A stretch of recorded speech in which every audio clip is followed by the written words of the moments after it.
Assalamualaikum warahmatullahi wabarakatuh. Selamat malam Bapak dosen dan teman-teman semua. Pada kesempatan kali ini, saya Anissa Cahyara Gina dengan NIM 20030300111, kelas A semester 3, Program Studi Sosiologi, Fakultas Ilmu Sosial dan Ilmu Politik, Universitas Nusa Cendana. Pada kesempatan kali ini, saya akan menjelaskan hasil review buku kedua mata kuliah Metode Penelitian Sosial yang berjudul Peringkat Analisis Kritis dan Pendekatan Baru Metodologi Kuantitatif dan Kualitatif. Langsung saja kita masuk pembahasan pertama, yaitu mengenai pentingnya pemeringkatan dan kekurangan sistem pemeringkatan yang ada. Di sini bisa kita lihat bahwa pentingnya pemeringkatan atau pemeringkatan merupakan salah satu instrumen terpenting untuk mengatur pasar keuangan, yang dimana pemeringkatan ini memiliki tugas utama, yaitu menilai kualitas aset dengan mempertimbangkan faktor risikonya. Pemeringkatan di sini dicirikan dengan melihat dari kelayakan kredit peminjam, memprediksi dan mencirikan daya tarik investasi. Di mana jika kita ingin mempertimbangkan suatu investasi, kita harus melihat dua jenis pemeringkatan tersebut, yaitu peringkat kredit dan peringkat daya tarik yang terjadi saat berinvestasi. Walaupun di sisi lain ada pihak pemeringkat kredit yang jauh lebih besar, yaitu seperti perusahaan asuransi atau grup grup perbankan. Nah, pemeringkatan kredit di sini merupakan suatu ukuran kelayakan kredit perusahaan yang dimana kreditnya dihitung berdasarkan kondisi keuangan, keamanan aset, modal, serta eksposur terhadap risikonya. Selanjutnya mengenai analisis defisiensi metodologi dan sistematik kredit ranting emiten non-keuangan. Nah, di sini bisa kita simpulkan bahwa kedekatan lembaga pemeringkat disebabkan oleh beberapa faktor, yang mana faktor pertama yaitu keinginan mereka untuk dapat mempertahankan pengetahuan menurut mereka sendiri agar lembaga pemeringkat mendapatkan uang yang cukup besar untuk dihasilkan. Kemudian mereka memiliki keinginan untuk menjadi lembaga pemeringkat a priori yang memiliki posisi paling besar untuk menghindari semua kritikan. Kemudian mereka berkeinginan juga agar tidak adanya metodologi yang menjadi sasaran kritikan terhadap mereka. Selanjutnya diskon. Nah, diskon di sini mempunyai kelemahan utama, yaitu dari semua metodologi pemeringkat, di mana kegagalan atau penggunaan diskon yang sangat sempit, di mana pendapatan dan pengeluaran utang dan bunga dipisahkan dalam kurun waktu yang berbeda, tetapi pendapatan dengan nilai utang dan bunga mutlak diperlukan untuk menetapkan pemeringkatan kredit untuk penerbitnya. Kemudian ada kebijakan dividen perusahaan, kemudian ada tingkat lever, perpajakan, akuntansi spesifik industri emiten, dan kelalaian memperhatikan kekhasan emiten. Selanjutnya pada pembahasan bab 2 yaitu mengenai struktur modal teori Modigliani-Miller. Pertama, pendekatan tradisional. Pendekatan tradisional di sini disebut juga dengan empiris, di mana biaya modal rata-rata yang tertimbang dan kapitalisasi perusahaan bergantung pada struktur modal dan tingkat levelnya, di mana Hal ini mengakibatkan peningkatan proposisi modal utang berbiaya lebih rendah dalam struktur modal keseluruhan, sehingga hal itu menyebabkan pelanggaran berkelanjutan yang dimana terjadinya pertumbuhan risiko kebangkrutan yang mengarah pada biaya modal rata-rata. Selanjutnya, teori Modigliani-Miller. Nah, pada teori Modigliani-Miller ini terdapat dua bagian, yaitu teori Modigliani-Miller tanpa pajak dan teori Modigliani-Miller dengan pajak. Nah, yang dimaksud dengan Miller tanpa pajak di sini yaitu secara fundamental berdasarkan asumsi bahwa tidak ada pajak sedikit pun, tidak ada biaya transaksi, dan tidak ada biaya kebangkrutan, di mana risiko antara hutang dan modal ekuitas tidak mempengaruhi nilai perusahaan serta biaya modal sedikit pun.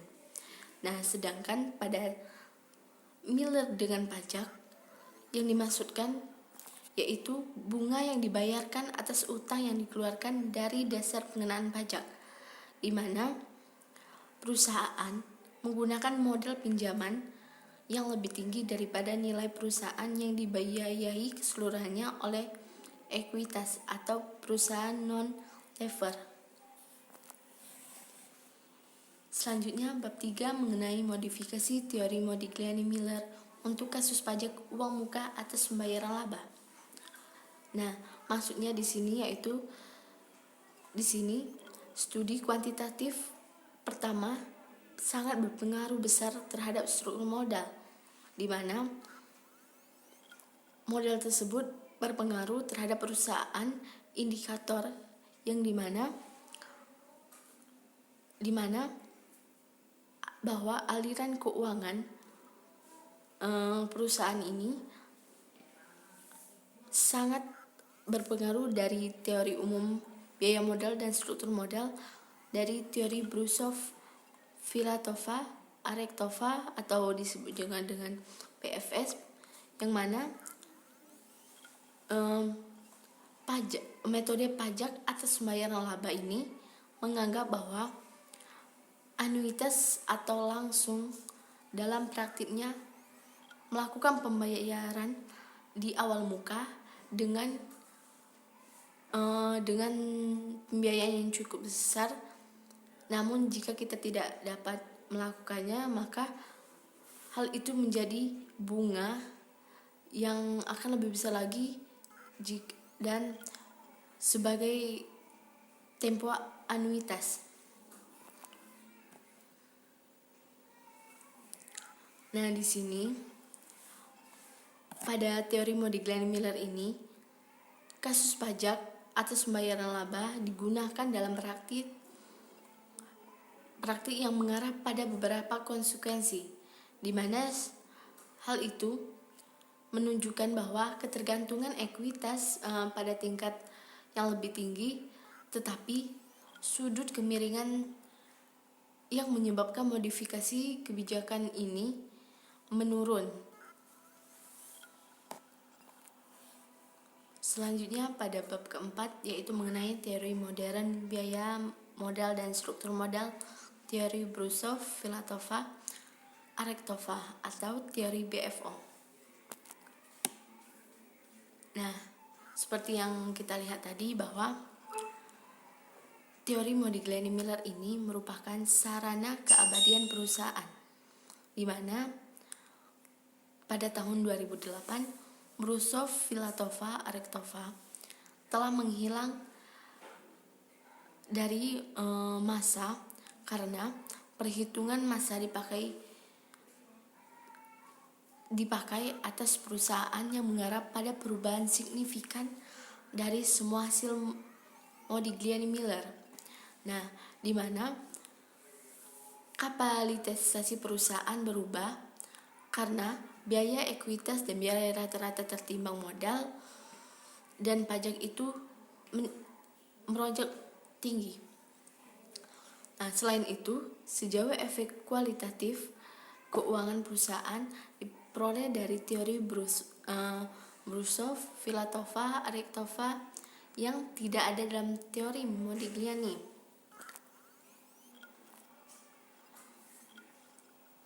Nah, di sini salah satu batasan yang paling serius dalam metode dalam teori Modigliani-Miller ini yaitu tentang keabadian perusahaan, di mana akuntansi masa hidup atau pada usia perusahaan menyebabkan perubahan biaya ekuitas serta berpengaruh pada modal rata-rata tertimbang pada perusahaan. Pengaruh ini bisa menyebabkan meningginya Brusov, Filatova, Arektova yang tidak adanya pajak perusahaan, biaya ekuitas perusahaan, serta biaya rata-rata tertimbangnya. Selanjutnya itu bab kelima mengenai penerapan teori Modigliani-Miller dalam metodologi penilaian. Nah, pada pembahasan pertama ini kita akan membahas mengenai kedekatan lembaga pemeringkat. Nah, di mana jika disimpulkan kedekatan lembaga pemeringkat di sini disebabkan oleh beberapa faktor, yaitu mereka berkeinginan untuk mempertahankan pengetahuan mereka, namun lembaga pemeringkat ini mendapatkan uang yang cukup besar untuk dihasilkan agar peringkat yang dihasilkan kebanyakan dari penerbit. Nah, di sisi lain, kedekatan lembaga pemeringkat ini disebabkan karena diskusi publik tentang pemeringkatan termasuk emiten, di mana mereka memiliki keinginan untuk menjadi lembaga pemeringkat a priori yang memiliki posisi lebih besar untuk menghindari suatu kritikan. Selanjutnya, tidak adanya kontrol eksternal dan analisis eksternal dari metodologi, yang dimana mereka berkeinginan agar tidak adanya metodologi yang menjadi sasaran kritikan para pemeringkat. Selanjutnya mengenai penggunaan diskon dalam peringkat. Nah, di sini bisa kita lihat bersama bahwa salah satu kelemahan utama dari metodologi pemeringkatan ini yaitu mengenai kegagalan dalam penggunaan diskon yang sangat sempit. Nah, tetapi dalam kasus ini tidak sepenuhnya benar karena hal ini terjadi pada faktor waktu dalam hal pendiskontrakan yang terkait dengan nilai waktu dan uang. Karena pendapatan dan pengeluaran utang dan bunga dipisahkan dalam kurun waktu yang lama. Nah, namun penggunaan diskontonya yaitu nilai utang dan bunga mutlak dikeluarkan untuk menetapkan pemeringkatan kredit untuk penerbitnya itu sendiri. Selanjutnya, bab ke-6 mengenai penerapan teori Modigliani-Miller dimodifikasi untuk kasus pembayaran pajak dan properti dalam metodologi pemeringkatan. Nah, di sini di mana penerapan teori modifikasi Modigliani-Miller untuk kebutuhan pemeringkatan. Maksudnya, di sini rasio finansial merupakan suatu penerapan yang langsung dan terbalik dari beberapa arus yang dihasilkan terhadap nilai-nilai utang dan bunga serta peran signifikan dalam jumlah kelayakan kredit penerbit. Contoh yang terdapat dalam rasio ini yaitu DCF atau hutang, CFO, dan lainnya, di mana Hal ini membutuhkan modifikasi dari batas abad yang dimodifikasi oleh konsep lever sebagai rasio nilai utang terhadap nilai ekuitas yang digunakan dalam manajemen keuangan secara substansial, namun konsep yang diberikan itu berbeda. Selanjutnya, mengenai kesimpulan dari hal tersebut bahwa dalam menggunakan teori Modigliani-Miller modifies ini, kita menerapkan kebutuhan metodologi peringkat, di mana rasio finansial atau parameter peringkat utama dari teori ini bergantung pada biaya rata-rata yang tertimbang dari modal, di mana hal ini dipengaruhi oleh peran tingkat diskonto yang dimana keuangan diskon dalam metodologi peringkat yang rasionya lebih tinggi. Selanjutnya yaitu mengenai penerapan teori Brusov-Filatova, Arektova atau disebut dengan teori BFO dalam metodologi penelitian. Nah, pada pembahasan ini kita akan membahas mengenai modifikasi teori BFO untuk perusahaan dan korporasi usia sewenang-wenang untuk tujuan peringkat. Di mana di sini bisa kita lihat bahwa perusahaan di usia yang cukup muda, mereka berperilaku sewenang-wenang untuk tujuan pemeringkatan, yang mana terbukti jauh lebih sulit daripada modifikasi teori BFO, yaitu rasio cakupan utang. Pada rasio cakupan kita akan melihat 3 jenis perbedaan, yaitu rasio cakupan utang, rasio cakupan bunga kredit, dan rasio cakupan utang bunga kredit. Kesimpulannya bahwa metodologi pemeringkatan ini dilakukan karena untuk prosedur pemeringkatan yang agar pemeringkatan tersebut menerapkan hasil yang diperoleh untuk ekonomi real, di mana semua perusahaan memiliki masa hidup yang terbatas, yaitu mereka memperkenalkan diskon arus keuangan menggunakan metode yang benar, tingkat diskonto, dan lain sebagainya, agar hal ini tidak menimbulkan pengaruh yang cukup besar. Selanjutnya, bab ke-8 mengenai model investasi dengan pelunasan hutang di akhir proyek dan penerapannya. Model investasi. Maksudnya model investasi di sini yaitu efektivitas proyek investasinya dilihat dari 2 perspektif, yaitu pemilik ekuitas dan utang serta pemegang ekuitas.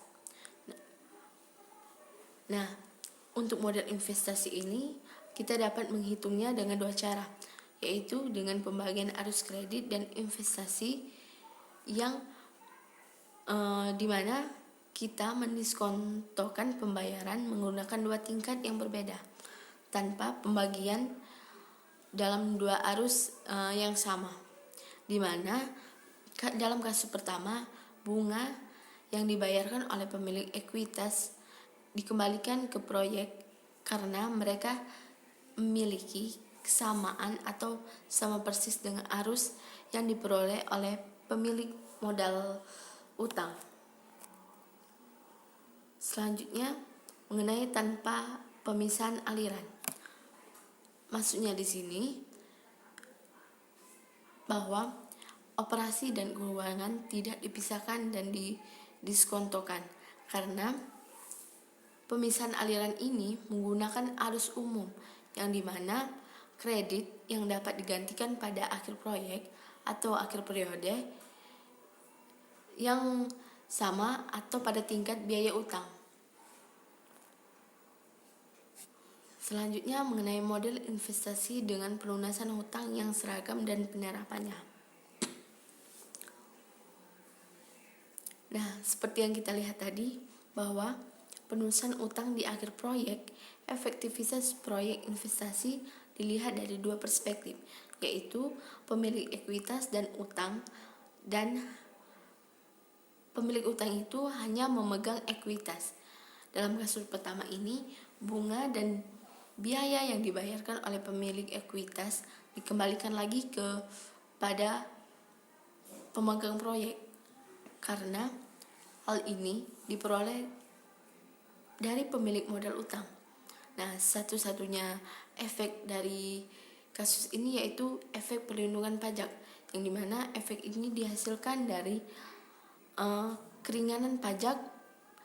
Yang pertama keringanan pajak, kemudian bunga peminjaman yang sepenuhnya termasuk dalam biaya bersih yang mengurangi basis pajak tersebut. Nah, dalam model-model ini mungkin kita dapat menganalisisnya tergantung pada efektivitas proyek-proyek investasi pada pembiayaan utang dan perpajakan tersebut. Mungkin itu saja yang dapat saya sampaikan. Lebih dan kurang mohon maaf. Terima kasih. Assalamualaikum warahmatullahi wabarakatuh.